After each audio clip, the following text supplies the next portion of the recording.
Hey, my name is Jared Moon, and I'm part of a group of underground athletes you've probably never even heard of before. We don't rely on fancy equipment for training, and most of us don't even have gym memberships. In fact, our motivation comes from within. You see, we have jobs, families, and responsibilities, but we still have big goals, and they aren't getting achieved at a global gym. For that reason, we have to do things differently. Our training has to be smarter. We don't have every piece of equipment known to man or a ton of time to train, and we don't need it, because we are achieving amazing things without it. So how do we do it? If you ask your average personal trainer or gym goer, they'd call us crazy. Yet we're seeing results better than most every single day. And it's happening by blending mental training with physical training and becoming an athlete. What we call and welcome to Garage Gym Athlete.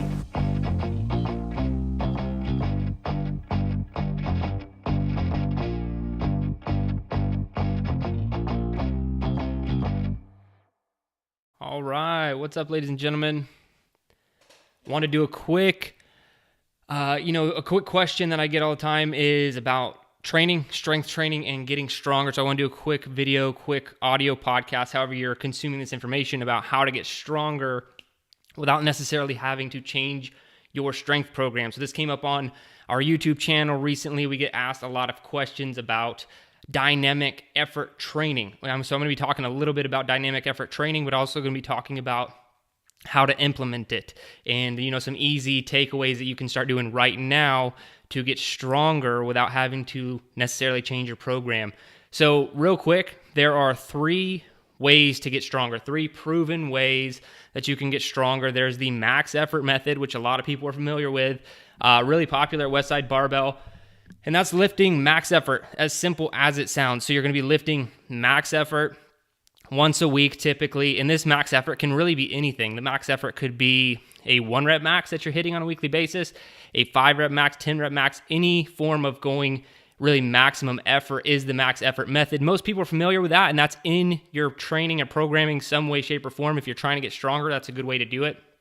Now, after that, we have the sub-max effort method, which is about as simple as it sounds. So sub-max effort method, you're going to be lifting a load that is less than your maximum effort, right? So this is really big in muscular endurance or hypertrophy. So going 70%, just getting in the reps, most of the time, that's how you're going to build muscle. So sub-max effort, really good, like I said, for hypertrophy, because sometimes you just need that muscle growth to be able to support getting stronger. Now, the last, that is really not covered as much. And then I also think there's some confusion. A lot of questions I get leads me to believe that there is some confusion here, is that dynamic effort method. So that speed element, that's what dynamic effort training is lifting weight quickly. So if you want to get stronger, you obviously can just lift a heavy load, right? But that only works for so long before you have to change up your training. And when you change up your training, you don't need a new program or undulating or a 10 by 10 or 5 by 5. That stuff doesn't matter as much. Sometimes you need to focus more on how you're lifting and not necessarily the program itself. And that's where dynamic effort lifting really comes into play. So moving that weight quickly. And a lot of people ask, okay, well, how much weight, how quickly? It's typically between 40 to 60% of your 1 rep max is the sweet spot for dynamic effort training. You're going to want to lift that weight really fast, but with good form. So that's another, confusion or misnomer about dynamic effort training is that you should be, lifting crazy and the bar should be everywhere. No, you're going to be lifting the fastest you possibly can in the 40 to 60% range, and you're going to be doing that with really good form. That's what you're looking to do with dynamic effort training. Now, another question that comes up because of really Louis Simmons, Westside Barbell, all that stuff, they talk about accommodating resistance. So when you hear dynamic effort training, you're going to be thinking about, okay, am I lifting with bands? Am I lifting with chains? All this jazz. You don't need to be doing any of that right now. Most people do not need to be doing any sort of accommodating resistance training in their garage or, at your box, wherever you're training right now. It's just not necessary until you get to a certain point. And that certain point, I'm talking about 2.5 times your body weight squat, getting closer to triple body weight deadlift, things like that is when you should really start thinking about accommodating resistance a little bit more if you haven't really thrown in dynamic effort training. So to get away from accommodating resistance, what does it look like? So the big takeaway, how can you do this? Inside of strength training, there's strength, strength, speed, speed, strength, and speed, right? So we're trying to focus on that strength, speed, moving that weight quickly.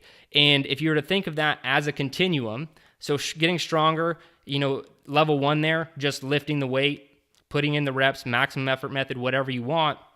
The next step is that strength, speed. And so you really just need to be moving weight quickly. And this can be through cleans. This can be doing a deadlift at 60% for 2 reps as fast as you can. This could be med ball throws or tosses. This could be chest press, chest pass, things like that. Anything where you can typically apply more force. Because if you look at the definition of strength, it's typically going to be involved with the word power. And power is when we take strength and move it over time, right? So trying to move weight faster is how we're going to really get stronger. So my recommendation, if you want to start implementing this stuff right now, do whatever strength training you're already doing. Whether you're training with us at Garage Gym Athlete or, using our 1-man-1 barbell program or doing your own type of strength training, what you should do is just try to lift what you already have faster. I guarantee if you focus on that for 12 weeks, 16 weeks, and you just work on really good form but moving the weight more quickly, you're going to become a better athlete. You're going to become stronger, and you're really going to make some serious progress when you start moving that weight fast. Because we've all seen the guy who deadlift 500 pounds or 600 pounds, and it took him like 15 seconds to go from bar on the ground to, closed, locked out at the top, hips open, and lift complete. While he completed that lift and he is strong, whoever did that, it's not the same as being powerful.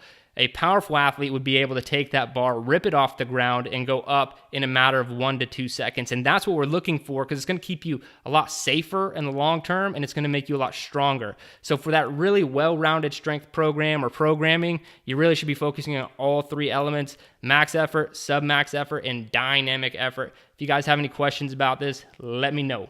Peace out.